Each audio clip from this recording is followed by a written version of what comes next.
আপনারা জেলে থাকতেন, বিভিন্ন রাজনৈতিক দলের লোকেরা জেলে থাকতেন, নিজের ঘরে ঘুমাইতে পারতেন না। আজকে জাগো রক্তের উপরে থেকে আপনার বুক খুলে চলতেছে, সবকিছু করছে, কিন্তু আপনারা তারা আমাদের নিয়ে কোনো কথা বলার সময় হয় না। আপনাদের আমাদের ধারে এসে আমার খোঁজ নেওয়ার সময় মনে করে না যে আপনারা ট্রিটমেন্ট পাচ্ছেন কিনা, আপনারা দেশের জন্য অনেক কিছু করছেন, আপনারা ছুটি পাচ্ছেন কিনা, আপনারা এই কথাটা বলার সময় পান।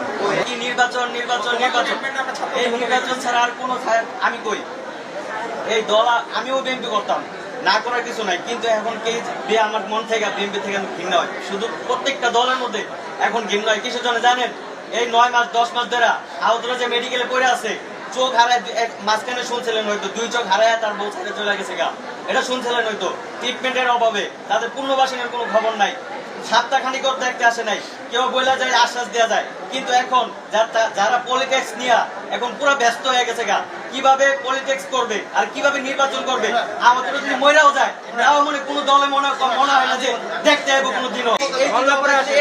যদি মরে যাইতো তখন কি আসতেন? তখন ঠিকই আসতেন, কিন্তু একবার কি আসছিলেন?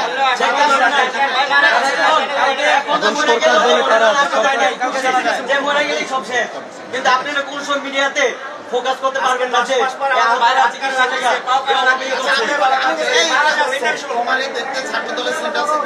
একবার দুইবার গেছিল, একবার দুইবার গেছিল।